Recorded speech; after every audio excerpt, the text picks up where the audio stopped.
পারেন না। সাবেক শিক্ষামন্ত্রী, সমাজ কল্যাণ মন্ত্রী দীপুমণিও একজন আইনজীবী, এবং সালমান এফ রহমান।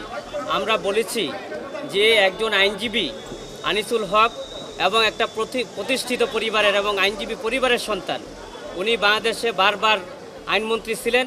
উনি যে ঘটনার কথা উল্লেখ করেছে ৩০২ বা ৩৪ ধারার মামলায়, এই ধরনের ঘটনার সাথে কোনো ক্রমে উনি সম্পৃক্ত হতে পারেন না, এবং ওনার বিরুদ্ধে যে অভিযোগ করা হয়েছে অভিযোগটি সম্পূর্ণ ভিত্তিহীন, উদ্দেশ্য প্রণোদিতভাবে।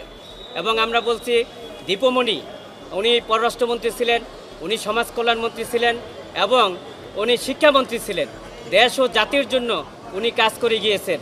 ওনার বিরুদ্ধে যে সমস্ত অভিযোগ আনা হয়েছে, এই অভিযোগগুলো কোনো ক্রমেই ওইটার সাথে উনি জড়িত না এবং সম্পৃক্ত না। আমরা বলেছি বিজ্ঞ আদালত হচ্ছে মানুষের আস্থা এবং বিশ্বাসের জায়গা, এবং সর্বশেষ আশ্রয়স্থল হচ্ছে আদালতের জায়গা। ইনভেস্টিগেশন এবং তদন্তে যদি কোনো বেরিয়ে আসে সম্পৃক্ত, তাহলে আমরা বলতে পারবো সে দোষী। তার আগ পর্যন্ত তাকে অপরাধী বলা যাবে না। আমরা আদালতকে এটা বলেছি। সালমান এফ রহমান উনি বিশিষ্ট ব্যবসায়ী এবং উনি শিল্পপতি, এবং উনি বেসরকারি আজকে খাত, বাংলাদেশের যে বেসরকারি খাতটা আজকে যে দেখেন যে ব্যাপকভাবে উন্নয়ন হয়েছিল বেসরকারি খাতে, সেই সালমান এফ রহমানের হাত ধরেই সে উন্নয়ন হয়েছিল। তার বিষয়ে যে ৩০২-৩৪ ধারায় যে অভিযোগ আনয়ন করা হয়েছে, ওই অভিযোগগুলো সঠিক না, সম্পূর্ণ উদ্দেশ্য প্রণোদিতভাবে। ইনভেস্টিগেশন করার পরে আমরা বলতে পারবো যে ওনার এই ঘটনার সাথে উনি সম্পৃক্ত আছে কি আছে না।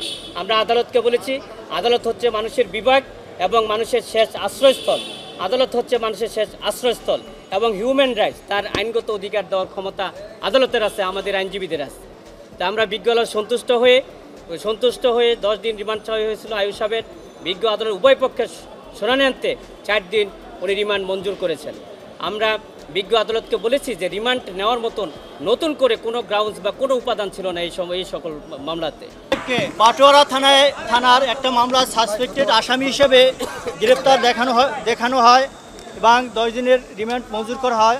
আসামা ফিরোজ গত 7 দিন রিমান্ড মঞ্জুর, 10 দিনের রিমান্ড চায়, 7 দিন রিমান্ড মঞ্জুর করে। আসামা ফিরোজ সাহেব গত 6 বছরে সরকারের গুরুত্বপূর্ণ কোনো দায়িত্বে ছিলেন না। সে শুধু সংসদ সদস্য ছিলেন, এবং এই মামলার ঘটনার সময় সে এবারকার হাসপাতালে অসুস্থ ছিল। তার গল ব্লাডারে একটা অপারেশন হয়েছে,